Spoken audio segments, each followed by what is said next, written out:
इस जगत में एक वस्तु जो निश्चित है वह है अंत। इस संसार में जो बनता है वह टूटता है, बिखरता है। जो पैदा होता है उसकी मृत्यु होती है। जिसका निर्माण होता है उसका विध्वंस भी निश्चित है। और यह नियम पूरे अस्तित्व में लागू होता है, चाहे वह मनुष्य हो, जीव जंतु, पेड़ पौधे, वनस्पति। इस संसार में प्रत्येक वस्तु जो बनती है वह मिटती ही है।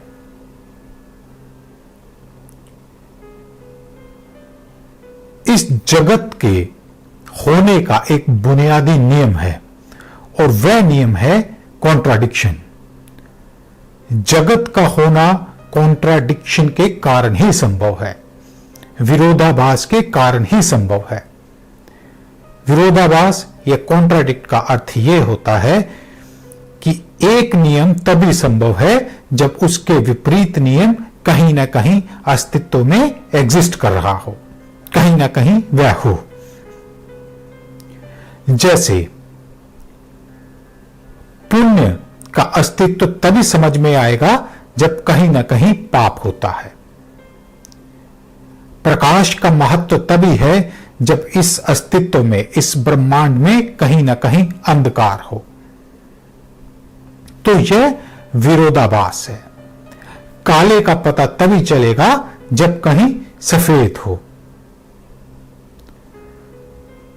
कोई भी वस्तु स्वतंत्र रूप से अस्तित्व में नहीं हो सकती जब तक कि उसका विरोधाभास या कॉन्ट्राडिक्शन नहीं होता है। इसीलिए जीवन के साथ मृत्यु जुड़ी हुई है। इसी नियम के कारण ही यह संसार चल रहा है। जैसे सिक्के का एक पहलू हो तो सिक्का एग्जिस्ट नहीं करेगा। सिक्का तभी अस्तित्व में है, तभी अस्तित्ववान है जब उसके दोनों पहलू होते हैं। कभी आपने देखा कि कोई एक ऐसा सिक्का जिसका केवल एक ही पहलू हो? नहीं। ऐसे ही सत्य के होने के लिए भी दोनों पहलुओं को एक साथ देखना जरूरी है। अगर एक ही पहलू हमने देखा तो हम अर्ध सत्य को देखते हैं, और अर्ध सत्य कभी पूर्ण सत्य नहीं होता। तो अगर इस जन्म के रहस्य को समझना है तो हमें जीवन और मृत्यु दोनों को एक ही साथ समझना पड़ेगा। किसी एक को समझा और दूसरा ना समझ पाए तो हम पूर्ण रूप से, पूर्ण सत्य से चूक जाएंगे।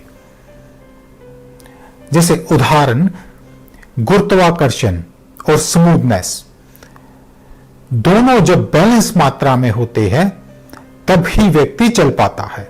अगर गुरुत्वाकर्षण टू मच हो जाए, ग्रेविटी बहुत ज्यादा हो जाए, तब भी व्यक्ति चल नहीं पाएगा। और अगर स्मूथनेस टू मच हो जाए तब भी व्यक्ति चल नहीं पाएगा। तो चलन के लिए, चलने के लिए दोनों का एक साथ होना अनिवार्य है।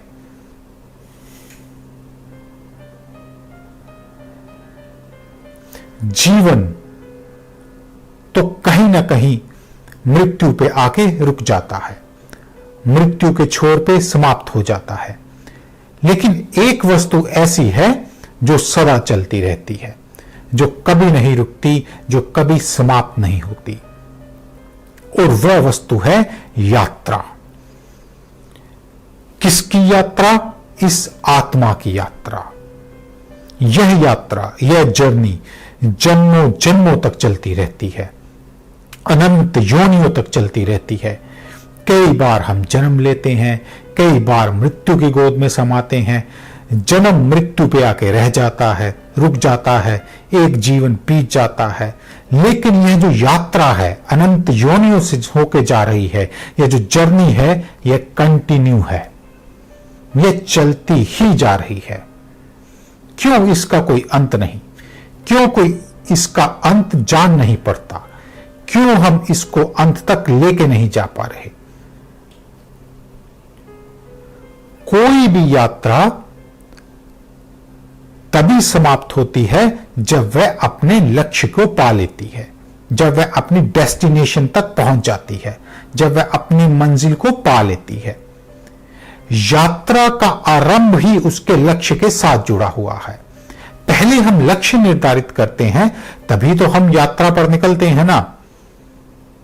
ऐसे ही इस जीव की यात्रा है, इस आत्मा की यात्रा है। हम उस लक्ष्य को नहीं पा रहे, हम उस लक्ष्य तक नहीं पहुंच पा रहे, जिसके कारण यह यात्रा चिरकाल से अनंत काल से चलती ही जा रही है। और जब तक हम उस लक्ष्य को पा नहीं लेंगे, इस यात्रा का कोई अंत जान नहीं पड़ता। इस यात्रा का आरंभ तो अस्तित्व ने कर दिया, उस परमात्मा ने इस यात्रा का आरंभ तो कर दिया, लेकिन अब उसे लक्ष्य तक पहुंचाना, मुझे अपने परम स्वरूप तक जानना, उस आत्मा को उसके लक्ष्य तक पहुंचाना, यह मेरे स्वयं के बस में है। और जब तक वह लक्ष्य मीट नहीं होगा, वह डेस्टिनेशन नहीं आएगी, तो यह यात्रा यूं ही चलती ही रहेगी।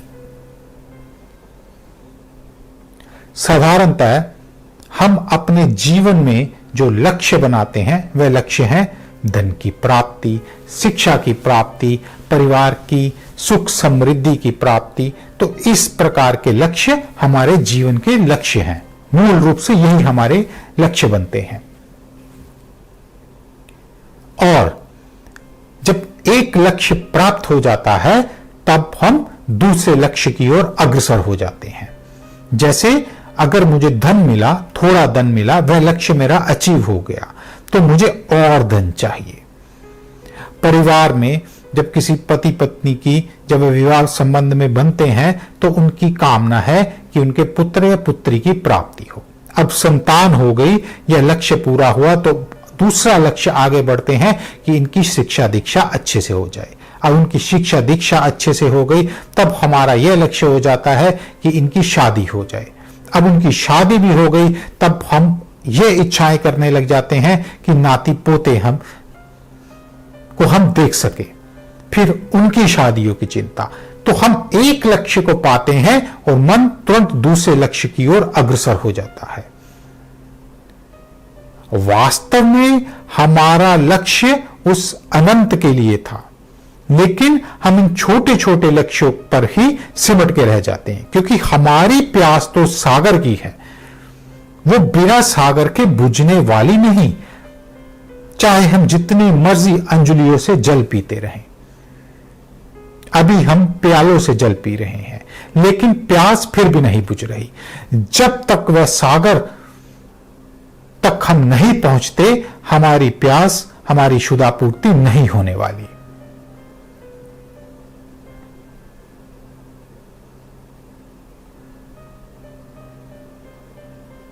हम उस अनंत लक्ष्य को जान नहीं पा रहे, क्योंकि हमारी शिक्षा प्रणाली, हमारी इस संसार की जानकारी, हमारी बुद्धि हमें उस लक्ष्य के बारे में कुछ भी नहीं बताती। और वह लक्ष्य है स्वयं तक पहुंचना, वह लक्ष्य है स्वयं को जानना। बड़ी गजब की बात है। हम तो हम ही है ना। हम यह समझते हैं कि हम अपने आप को तो जानते ही हैं, तभी तो हम सब बाहर देख पा रहे हैं, तभी तो बाहर वालों को जान पा रहे हैं। लेकिन नहीं, हम स्वयं को जानते ही नहीं। हमारी सारी यात्रा बाहर को है, हमारी सारी यात्राएं ही चारों तरफ हैं, लेकिन कोई भी यात्रा मुझे मेरे स्वयं तक नहीं लेके जा रही। अगर मैं स्वयं को जान गया होता, अगर हम अपने आप को जान गए होते, तो यह जो जीवन मरण की यात्रा है, यह जो अनंत काल से चली आ रही यात्रा है, यह समाप्त हो चुकी होती। हम इस चक्र से छूट चुके होते। तो यही है हमारा परम लक्ष्य कि हम स्वयं को जाने, स्वयं तक पहुंचे।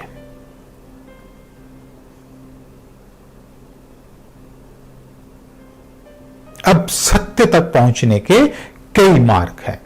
याद रखना, सत्य सदा एक ही है, लेकिन उस तक पहुंचने के अनेक मार्ग हैं और सत्य की परिभाषाएं भी इस जगत में अलग अलग भाषाओं में अलग अलग ही हैं। तो इन्हीं अनंत विधियों में से आज हम 2 विधियों की चर्चा करेंगे। अपने उस परम स्वरूप को जानने के लिए 2 विधियां हैं। एक विधि है ब्रह्म ज्ञान। ब्रह्म ज्ञान का अर्थ है ब्रह्म का ज्ञान। ब्रह्म शब्द बना है जो विस्तृत होता है, जो फैलता ही चला जाता है, वह है ब्रह्म। ब्रह्म का ज्ञान ब्रह्म ज्ञान कहलाता है। वह यात्रा है बाहर की यात्रा, बाहर की यात्रा, एक्सटर्नल वर्ल्ड की यात्रा। तो वह ब्रह्म ज्ञान कैसे होता है? जब हम बाहर का अनंत ज्ञान समेट लेते हैं, क्योंकि ब्रह्म अनंत तक फैला हुआ है, इनफाइनाइट है, अनलिमिटेड है। तो ब्रह्म को जानने के लिए मुझे उस अनंत को जानना पड़ेगा, तो वह है ब्रह्म ज्ञान। और दूसरा मार्ग है निर्वाण का मार्ग। वह यात्रा है मेरे भीतर की यात्रा। मैं भीतर प्रविष्ट होता चला जाता हूं, भीतर उतरता चला जाता हूं, मैं बाहर सब छोड़ देता हूं। तो यह 2 मार्ग है, एक है ब्रह्म ज्ञान और दूसरा है निर्वाण। ब्रह्म का अर्थ है बाहर की यात्रा, क्योंकि ब्रह्मा, जो ब्रह्म शब्द बना है, वह है उन वस्तुओं की जानकारी जो पैदा होती हैं, जो विस्तार में है, जो लगातार फैलती चली जा रही हैं। और यह अस्तित्व अनंत काल से बना हुआ है और अनंत काल से फैलता ही जा रहा है। तो इसका ज्ञान होना ब्रह्म ज्ञान कहलाता है। और निर्वाण है मैं भीतर की तरफ आ गया, मेरी डायरेक्शन ऑपोजिट हो गई, मैं माइन्यूट से माइन्यूट होता चला जा रहा हूं, मैं टाइनिएस्ट होता चला जा रहा हूं, अपने भीतर उस अवस्था तक पहुंच गया हूं जहां कुछ भी नहीं बचता, या यूं कहें जहां केवल शून्य ही बचता है।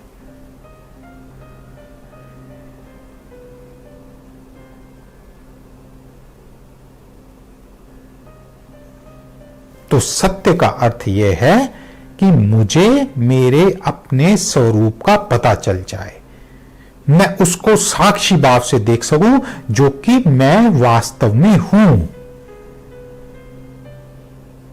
अभी तो यह जो मैं हूं, यह तो संसार की रचना है, यह तो मेरी शिक्षा पद्धति की, जानकारियों की, इसकी रचना है, मेरी कंडीशनिंग की, मेरी बुद्धि की। यह जो शरीर है, यह उसका एंड प्रोडक्ट है। लेकिन मैं वास्तव में कौन हूं, उसको जानने की विधियां हैं, एक ब्रह्म ज्ञान और दूसरा है निर्वाण। अब व्यक्ति सदा द्वंद्व में है, सदा कॉन्फ्लिक्ट में है। कॉन्फ्लिक्ट में इसलिए है क्योंकि वह यह सोचता है कि वह या तो बाहर की यात्रा पे जाए या भीतर प्रविष्ट हो। ब्रह्म ज्ञान का अर्थ है अस्तित्व की यात्रा। ब्रह्म जो विस्तार में है, जो फैलाव में है। अब उस अनंत को जानने के लिए मुझे भी अनंत बनना पड़ेगा, लेकिन मैं तो सीमित हूं, मैं तो लिमिटेड हूं। तो मैं उस अनलिमिटेड को, उस इनफाइनाइट को कैसे जान सकता हूं? सीमित असीम को कैसे जान सकता है? सूक्ष्म विराट को कैसे जान सकता है? जिसका अंत है वह उस अनंत को कैसे जान सकता है?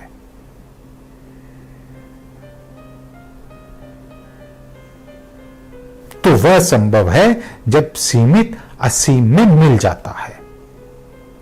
वह उसी प्रकार है जैसे कि बूंद सागर में मिल जाती है। बूंद सीमित है, बूंद सीमाओं में बंधी हुई है, सागर असीम है।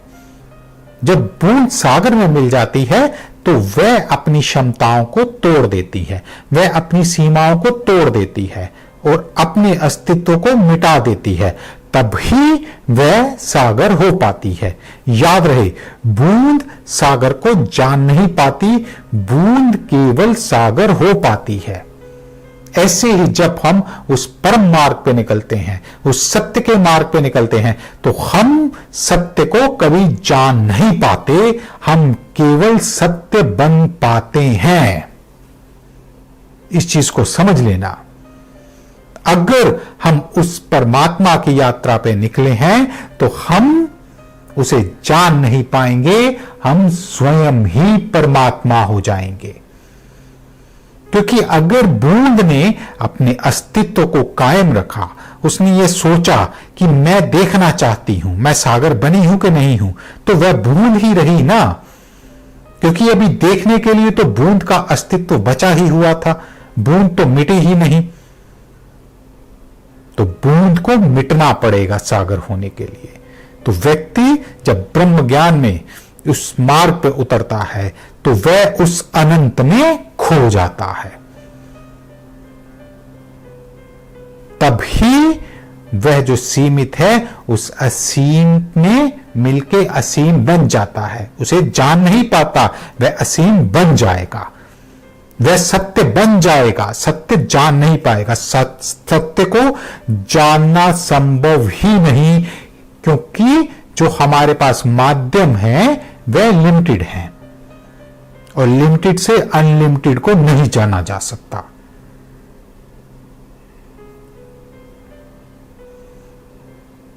तो बूंद को भी सागर तक जाने के लिए कर्म तो करना ही पड़ेगा। इतना कर्म तो उसे करना ही पड़ेगा कि वह सागर तक पहुंचने की यात्रा करे।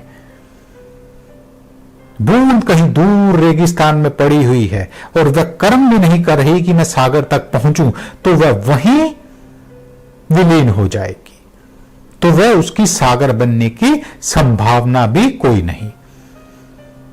तो हमें कर्म के द्वारा उस बूंद को सागर तक लेके जाना है और फिर उस बूंद को, अपने अस्तित्व को सागर में मिला देना है। तो कर्म हमें करना है, इस तल्लीनता से करना है कि हम उस कर्म में इमर्स हो जाएं, कंप्लीटली उसमें खो जाएं। जब हम कर्म में कंप्लीटली खो जाते हैं तो तब हम नहीं बचते, केवल कर्म ही बचता है। तब कर्म की इच्छा भी नहीं बचती, उसके फल की आकांक्षा भी नहीं बचती। जब ऐसा शुद्ध रूप कर्म होता है तो वह कर्म इस अस्तित्व का कर्म बन जाता है, इस अनंत का कर्म बन जाता है, इस इन्फानाइट का कर्म बन जाता है, जिसकी कोई सीमा नहीं। तो ब्रह्म ज्ञान में हमें मिटना है। बाहर हमें सब जानना है, लेकिन जानते जानते मिट जाना है। तो यह मार्ग है ब्रह्म ज्ञान का मार्ग। और एक दूसरा मार्ग है जिसको कहते हैं निर्वाण का मार्ग, भीतर का मार्ग। उसमें व्यक्ति भीतर उतरता चला जाता है, बाहर वह सब इंकार किए चले जाता है, बाहर वह सब छोड़ता चला जाता है। धीरे धीरे वह बाहर सब छोड़ देता है, पूर्ण रूप से भीतर ही टिक जाता है, अतल गहराई में, अपने अत्यंत सूक्ष्म रूप में। अत्यंत सूक्ष्म को समझो, ब्रह्म अनंत रूप से, इन्फानाइट रूप से विशाल है, और निर्वाण में तुम अनंत इन्फानाइट रूप से टाइनिएस्ट हो जाओगे, छोटे हो जाओगे, सूक्ष्म हो जाओगे। तो दोनों तरफ यात्रा अनंत की है। एक यात्रा अनंत की विशालता से और एक यात्रा है अनंत की सूक्ष्मता से।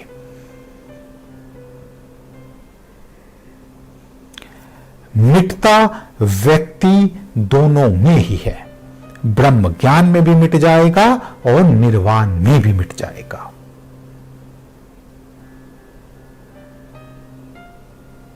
अस्तित्व के फैलाव में भी खो जाएगा और भीतर डूबने में भी डूब ही जाएगा।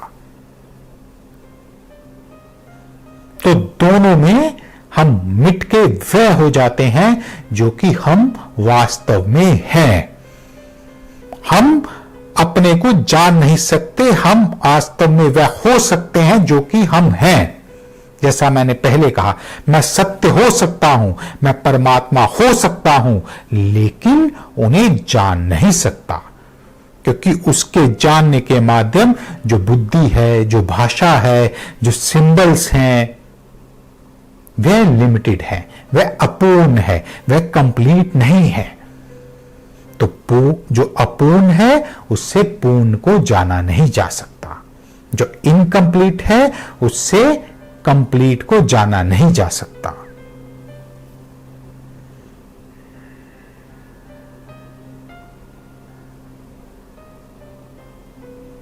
और दूसरी चीज, जब भी मिटता है तो या तो भूतकाल मिटता है या भविष्यकाल मिटता है।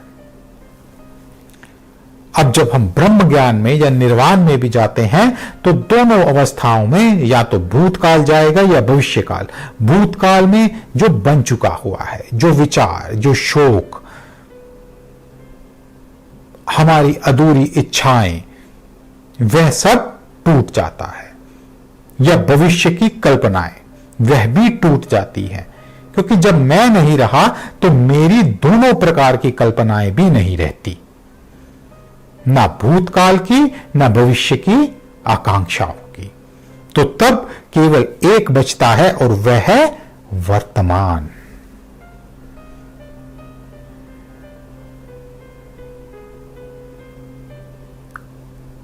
वर्तमान कभी मिटता ही नहीं, क्योंकि वर्तमान एक कंटिन्यूटी है, एक धारा प्रवाह है जो चलता चला जा रहा है। साधारणतः हम ऐसा सोचते हैं कि वर्तमान मिट के पास्ट बन जाता है या वर्तमान आगे चल के फ्यूचर बन जाता है। नहीं, वर्तमान का जो महाशन है वह महाचेतन है, वह शाश्वत है। जो वर्तमान में एक बार टिक जाता है तो वह सदा के लिए वर्तमान में ही रहता है। तो उसके लिए उस अनंत के द्वार खुल जाते हैं। सत्य से जो मिलना है, परमात्मा से जो मिलना है, वह मिलन केवल उस वर्तमान के क्षण की खिड़की से ही संभव है। और धर्म का भी यही अर्थ है कि हमें उस महासाक्षी में स्थापित कर देना, हमें उस महाक्षण में स्थापित कर देना। धर्म वह खिड़की है जिससे मैं वर्तमान में स्थित प्रज्ञ हो जाता हूं। धर्म मुझे पास्ट में नहीं लेके जा सकता, धर्म मुझे भविष्य में नहीं लेके जा सकता। धर्म मेरे अभी होने की घोषणा है, जो मैं हूं।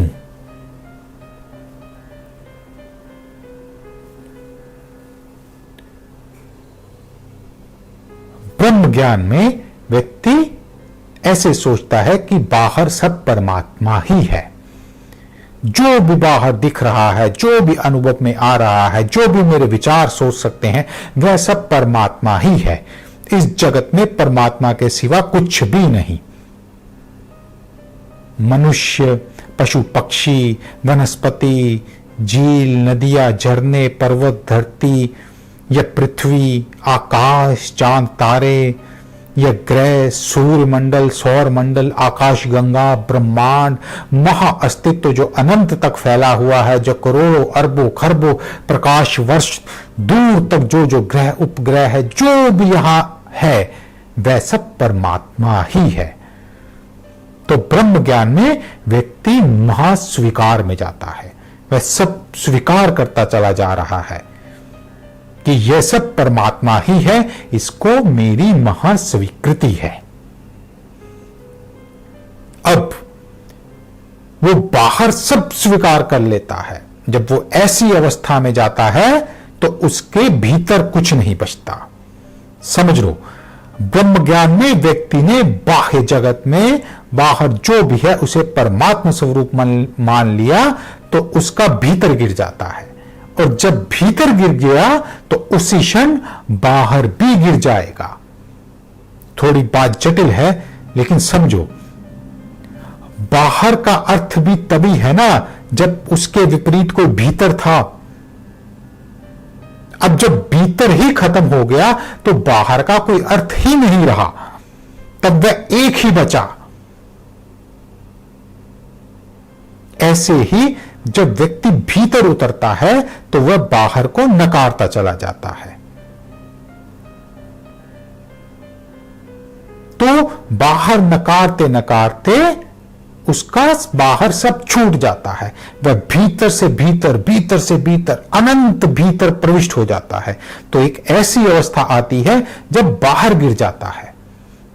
तो जब एक्सटर्नल गिर गया, जब बाहर गिर गया, उसी क्षण भीतर भी गिर जाएगा, क्योंकि भीतर का अर्थ भी बाहर के कारण ही तो था ना। अगर बाहर ही ना रहा तो भीतर का क्या अर्थ रहा? तो बाहर भीतर दोनों गिर गए। जब पूर्ण ब्रह्म ज्ञान हुआ तब भी बाहर भीतर गिर गए, और जब पूर्ण निर्वाण हुआ तब भी बाहर भीतर गिर गए। इसे यूं समझो कि जैसे एक घर है, उसकी 4 दीवारी है। घर के जो अंदर की स्पेस है, जो अंदर की जगह है, वह है घर का भीतर, और घर के बाहर का जो स्पेस है उसे हम बाहर कहते हैं, एक्सटर्नल कहते हैं। तो उसकी दीवारों ने उसे डिवाइड किया हुआ है, एक है भीतर और एक है बाहर। दीवार के अंदर जो एरिया है, जो स्पेस है, वह है भीतर, और दीवार के दूसरी तरफ जो एरिया है वह है बाहर। अब मैं भीतर हूं, मैं ये सोच रहा हूं कि बाहर है, बाहर है, बाहर है, लेकिन जब बाहर ही गिर गया तो भीतर का भी कोई अर्थ नहीं रहा ना। भीतर का भी पॉइंट ऑफ इंफरेंस, जब पॉइंट ऑफ रेलिवेंस तभी तक है जब तक बाहर है। जब बाहर ही नहीं बचा तो भीतर का क्या अर्थ हुआ? और अगर मैं बाहर हूं और मैं बाहर जाके ये कह रहा हूं कि ये भीतर है, ये भीतर है, ये भीतर है, और अगर भीतर ही गिर गया तब बाहर का भी कोई अर्थ नहीं रहा। तो बाहर भीतर की रेलिवेंसी के कारण है और भीतर बाहर की रेलिवेंसी के कारण। जब दोनों में से एक गया तो दूसरा भी जाएगा ही जाएगा। तो तब जो बचता है वह है शुद्धतम स्वरूप, वह है शुद्ध सत्य।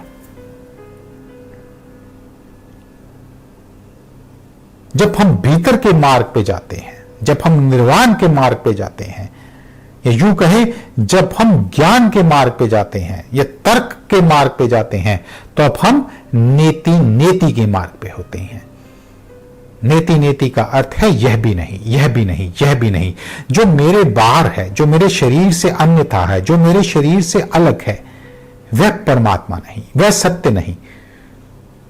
तो जो मुझसे अलग है वह भी नहीं है, वह भी सत्य नहीं है। जिसे मेरा विचार पकड़ पा रहा है वह भी सत्य नहीं है। तो ऐसे करते करते वह सब गिराता चला जाता है। यह भी नहीं, यह भी नहीं, यह भी नहीं। जो दिख रहा है यह भी नहीं, जिसको मैं सुन पा रहा हूं यह भी नहीं, जिसको विचार सोच पा रहा है यह भी नहीं। तो तर्क काटता है, तर्क छाटता है, तो तर्क सब काटता चला जाएगा। नेति नेति नेति नेति तब तक काटेगा जब तक तर्क स्वयं भी गिर नहीं जाता। जब विचार भी नहीं बचता, जब विचार भी कट जाता है, तो तब जो होता है वह निर्वाण। जैसे दिया, दिया जल गया पूर्ण, बाती विलीन हो गई, तेल सारा सोख लिया ज्वाला ने, तो यह निर्वाण घट गया। और ब्रह्म ज्ञान है श्रद्धा का मार्ग, जिसमें मेरी इतनी श्रद्धा है कि मैं सब स्वीकार करता हूं। वह है भक्त का मार्ग, कि उसके सिवा कुछ है ही नहीं। ब्रह्म ज्ञान है तेरा तेरा तेरा तेरा का मार्ग, और निर्वाण है मेरे एक्सट्रीम इंटरनल मैं का मार्ग। अहंकार का मार्ग नहीं, अत्यंत ऐसी मैं जो कि विचार के भी परे है।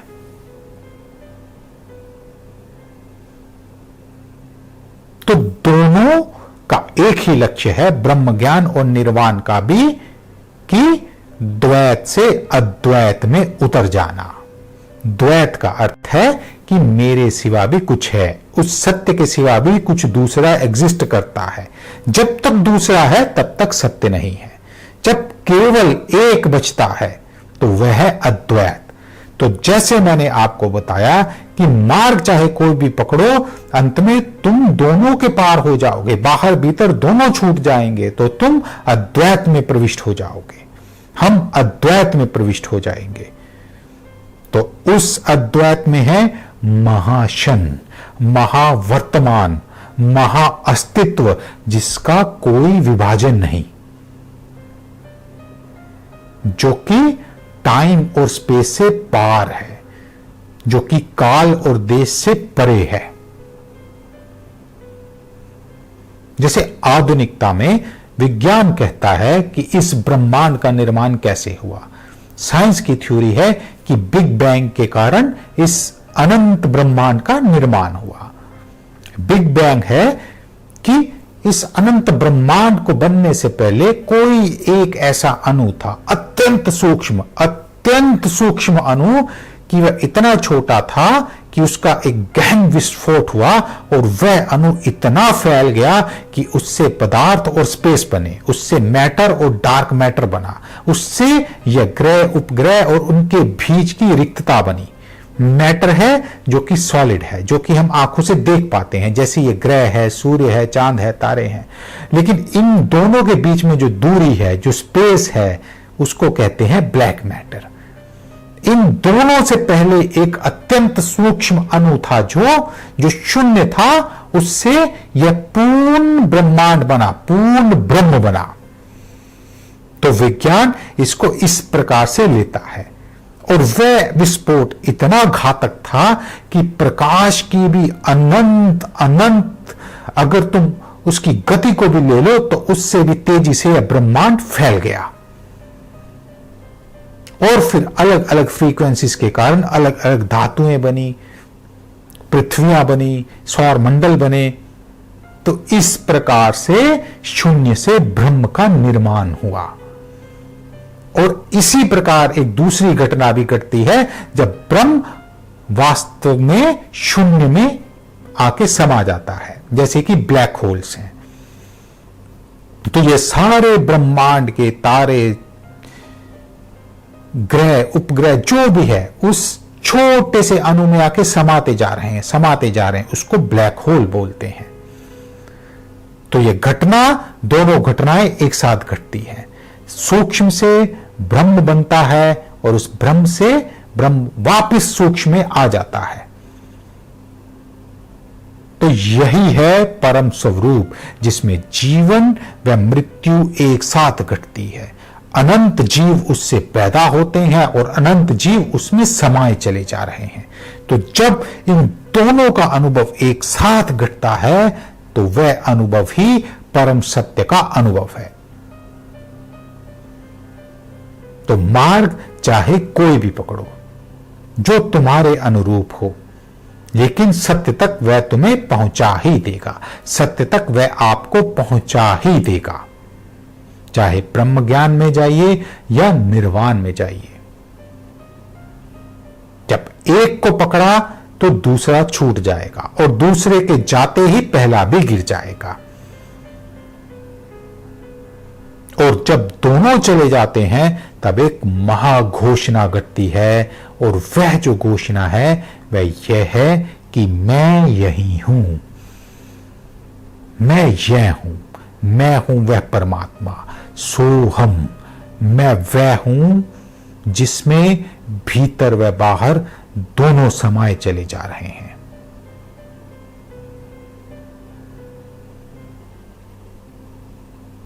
बाहर भीतर सब मैं ही मैं हूं, मेरे सिवा कुछ है ही नहीं। तो यह घोषणा उस सोहमनाद की घोषणा है। तो जब यह घटना घटती है तो हम भीतर बाहर दोनों से छूट भी जाते हैं और दोनों जगह विस्तृत भी हो जाते हैं। सोहम। शेष अगली बार।